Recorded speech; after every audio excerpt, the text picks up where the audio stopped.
नमस्कार दोस्तों, मैं श्रवण आप सभी का स्वागत करता हूं अपने YouTube चैनल परीक्षा रात्रि पर। जैसा कि हम वैदिक सभ्यता को जानने का प्रयास कर रहे थे, आज इन्हीं में इनके विस्तार को जानने का प्रयास करेंगे। तो आप सभी कॉपी कलम निकालिए, नोट करते रहिए और समझते रहिए। देखिए, वैदिक कालीन भौगोलिक विस्तार को हम दो रूपों में देखेंगे। ऋग वैदिक काल में कहाँ तक विस्तार था और उत्तर वैदिक काल में कहाँ तक विस्तार था। ऋग वैदिक काल और उत्तर वैदिक काल।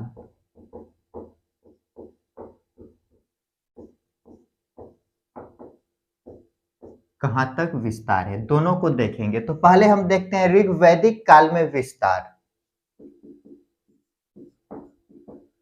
विस्तार यदि देखें तो कहां तक था, तो अफगानिस्तान,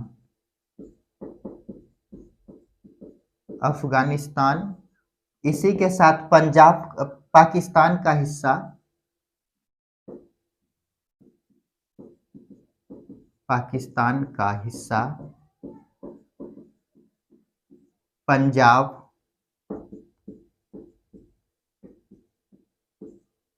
जम्मू कश्मीर,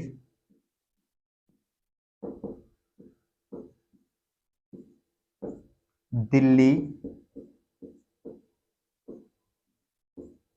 इसी के साथ उत्तरी राजस्थान,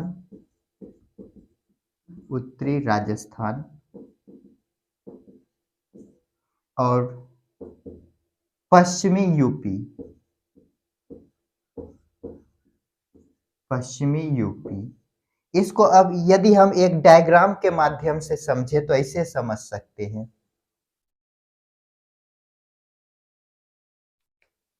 ऊपर में क्या है, तो उत्तर, इधर है दक्षिण, पूरब और पश्चिम।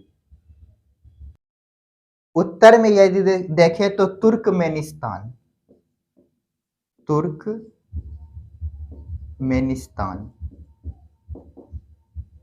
और यदि दक्षिण में देखें, ये जो दक्षिण है, यहां पे आ जाएगा अरावली पर्वत, अरावली पर्वत।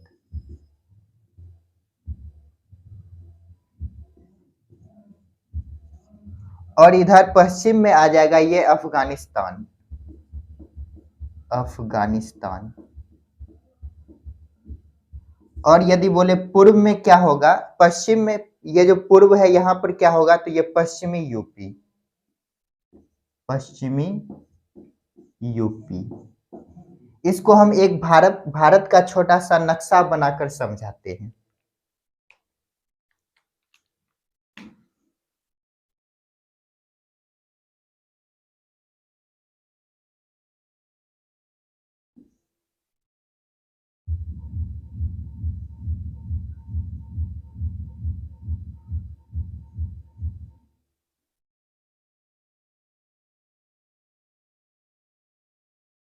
ये मान लेते हैं भारत का छोटा सा नक्शा बनाए। अब यदि इसका हम विस्तार देखें तो यहाँ पे है अरावली पर्वत, ये क्या है, अरावली पर्वत। और यहाँ पे है विंध्याचल पर्वत। तो ये अरावली पर्वत से लेकर यहाँ पे अफगानिस्तान तक, ऐसे करके देखते हैं, ये अफगानिस्तान हो गया। और यदि देखें उत्तर में क्या है, तो तुर्कमेनिस्तान, तुर्कमेनिस्तान। और पश्चिम में यदि देखें, पूर्व में यदि देखें तो ये कहाँ तक है, पश्चिमी यूपी तक है। और ऐसे करके हो सकता है इनका विस्तार होगा।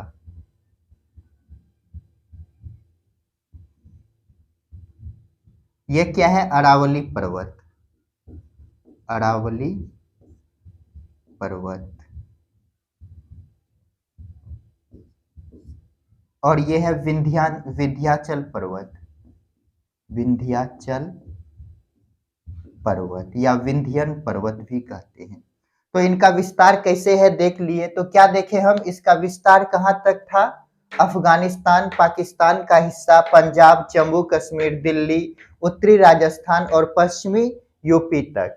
उत्तर में कहां तक, तो तुर्कमेनिस्तान, दक्षिण में अरावली पर्वत और पश्चिम में अफगानिस्तान, पूर्व में पश्चिमी यूपी तक विस्तार। इसको एक डायग्राम में भी देखे, भारत का नक्शा बनाकर, जल्दी से इनको नोट कीजिए। ये जो विस्तार है इसके बारे में हम कैसे पता करते हैं, तो इनको देखने का प्रयास करते हैं।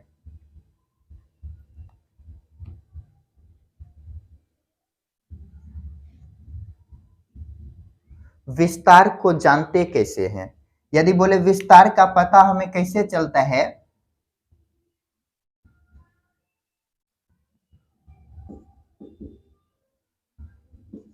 कैसे हम कहते हैं, यदि बोले तो देखिए, हम वैदिक साहित्य को पढ़े हैं।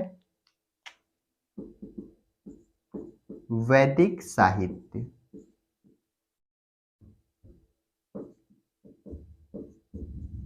ये जो वैदिक साहित्य है इसमें 31 नदी का वर्णन है, और ऋग्वेद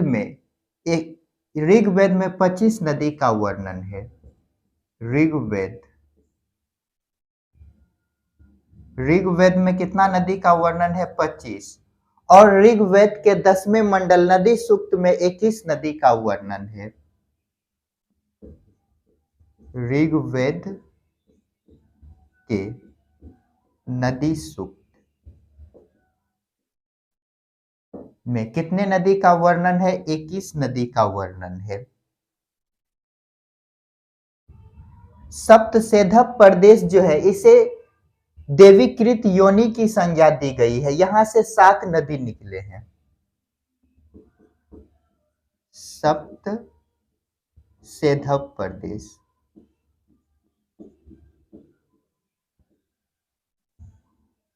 सप्तसेधप प्रदेश, इसे क्या कहा गया है? देवीकृत योनि। देवीकृत योनि। यहां से कितने नदी निकले हैं? तो 7 नदी निकला है। 7 नदी। ये 7 नदी कौन कौन है? तो देखिए, पहला लिखते हैं सिंधु। सिंधु, झेलम, चिनाव, रावी, सतलज,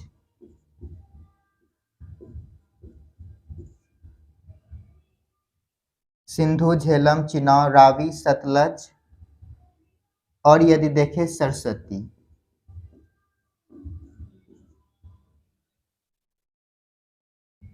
रावी के बाद लिखिएगा व्यास, व्यास नदी।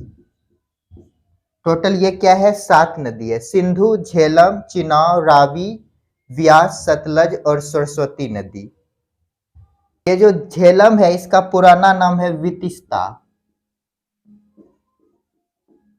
वितिस्ता। ये जो चिनाव है इसका प्राचीन नाम है अस्किनी।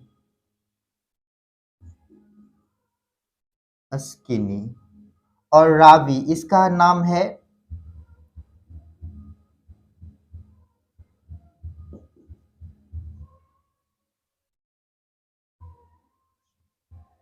ये जो रावी नदी है इसका नाम है पुरुषनी।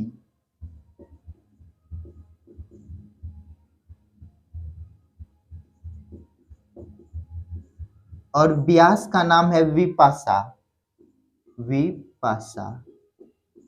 और सतलज का नाम है सतुदी।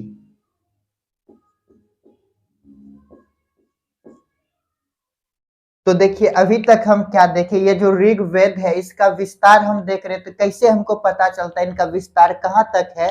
तो हमें नदी के माध्यम से पता चलता है। कैसे नदी के माध्यम से पता चलता है? तो देखिए, ये जो वैदिक साहित्य है इसमें कितने नदी का वर्णन है? 31 नदी का। ऋग्वेद में कितने हैं? 25। और ऋग्वेद के 10वें मंडल में 21 नदियों का क्या है? वर्णन है। और सप्तसेधप प्रदेश, इसे क्या कहा गया है? देवीकृत योनि की संज्ञा दी गई है। यहाँ से कितने नदी निकले हैं? 7 नदी। कौन कौन? सिंधु, झेलम, चिनाव, रावी, व्यास, सतलज और सरस्वती। इनका प्राचीन नाम भी महत्वपूर्ण है जो कि प्रतियोगिता परीक्षा में पूछे जाते हैं। ये जो झेलम है इसका प्राचीन नाम क्या है? तो वितिस्ता। और चिनाव का अस्किनी, रावी का पुरुषनी नदी है, और व्यास का विपाशा नदी, सतलज का सतुदी कहते हैं। सिंधु ये जो सिंधु है, सिंधु को सिंधु ही कहते हैं और सरस्वती को सरस्वती ही कहते हैं। जल्दी से इनको नोट कीजिए। तो चलिए इसको मिटाते हैं और आगे देखते हैं।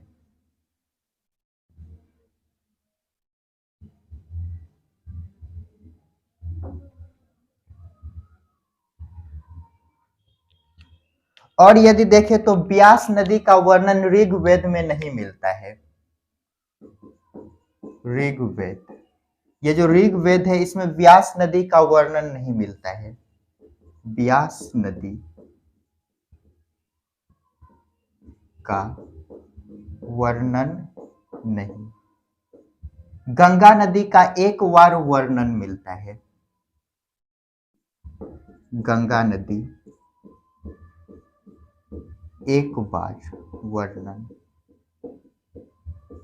और जमुना नदी का 3 बार।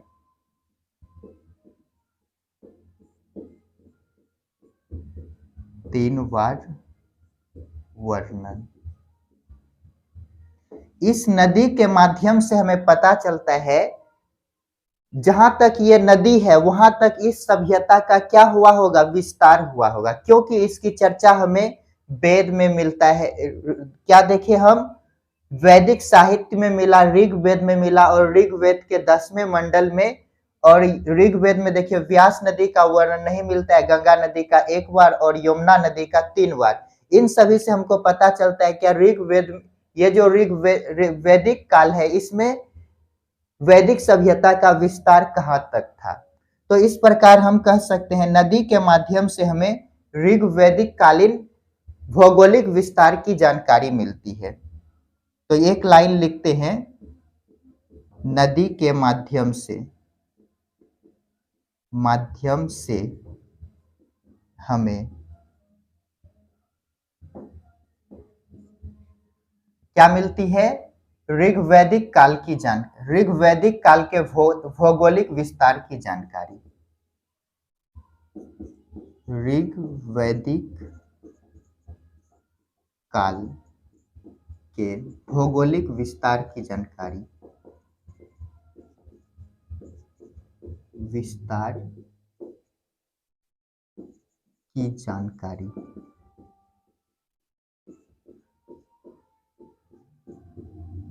जल्दी से इनको नोट कीजिए।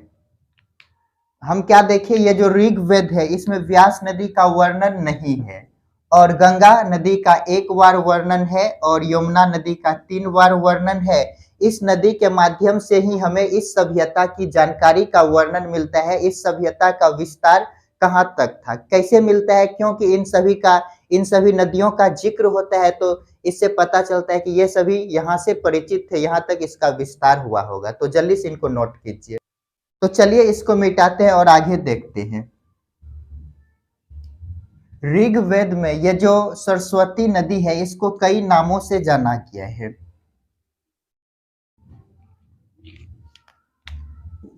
सरस्वती नदी,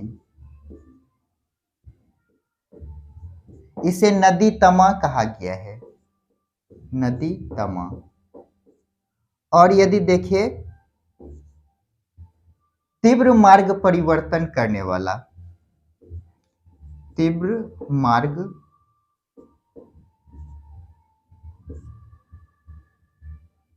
परिवर्तन करने वाला, नदियों में अग्रगामी कहा गया है, नदियों में अग्रगामी।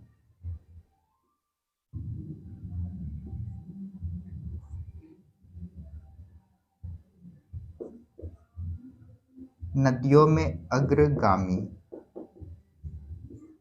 बुद्धि प्रदान करने वाली नदी, इसे संगीत का भी नदी कहा जाता है, संगीत की देवी, संगीत की देवी, तीव्र बुद्धि प्रदान करने वाली नदी, तीव्र बुद्धि प्रदान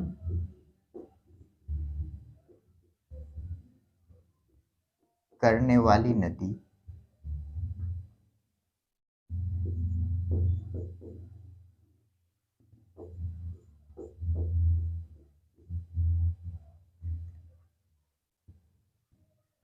और ये जो ऋग्वेद है इसमें जो है कि मरुस्थल का वर्णन मिलता है। मरुस्थल, ये जो मरुस्थल है इसे धनव कहा गया है।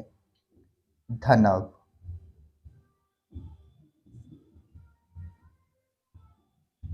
और यदि देखें समुद्र, ये जो समुद्र है इसे प्रावत कहा गया है। प्रावत। और पर्वत, पर्वत हिंदू कुश पर्वत का वर्णन मिलता है। ये कहाँ है? तो अफगानिस्तान। तो अफगानिस्तान के हिंदू कुश पर्वत, अफगानिस्तान के हिंदू कुश पर्वत, हिंदू कुश पर्वत। ये जो हिंदू कुश पर्वत है यहां से सोमरस प्राप्त होते थे। क्या प्राप्त होता था? सोमरस। सोमरस। ये जो सोमरस है इसका सोमपान कौन करते थे, कौन खाते थे? तो इंद्र देवता। तो सोमपान, सोमपान कौन करता था? इंद्र। ये जो सोमरस है ये क्या है? तो नशीला पदार्थ है, बोल सकते हैं शराब। शराब क्या है? शराब। तो देखिए अभी तक क्या देखे, ऋग्वेद में सरस्वती नदी को किन नामों से जाना गया है? नदी तमा, तीव्र मार्ग परिवर्तन करने वाला, नदियों में अग्रगामी कहा गया है, संगीत की देवी कहा गया है और तीव्र बुद्धि प्रदान करने वाली कहा गया है। यहाँ पे ये जो ऋग्वेद है इसमें जो है कि मरुस्थल का वर्णन मिलता है जिसको कि धनव कहा गया है, समुद्र को प्रावत कहा गया है, पर्वत को, ये जो पर्वत है ये कहाँ से मिला है? तो अफगानिस्तान के हिंदू कुश पर्वत की चर्चा मिलते हैं। यहाँ से सोमरस प्राप्त होते थे जिसका सोमपान कौन करता था? इंद्र देवता। ये सोमरस क्या है? तो शराब है। क्या है? नशीला पदार्थ, नशीला द्रव्य, जिसे हम क्या कह सकते हैं? शराब। जल्दी से इनको नोट कीजिए। तो दोस्तों आज के लिए इतना ही, मिलते हैं नेक्स्ट क्लास में जिसमें हम देखेंगे उत्तर वैदिक काल में ये जो वैदिक सभ्यता है इनका विस्तार कहाँ तक हुआ। तो मिलते हैं नेक्स्ट क्लास में। आप सभी खुश रहिए, पढ़ते रहिए, अपने माता पिता का सम्मान कीजिए। यदि मेरा वीडियो आप सभी को पसंद आता है तो लाइक शेयर और कमेंट कीजिए, साथ ही सब्सक्राइब कीजिए। मिलते हैं नेक्स्ट वीडियो में।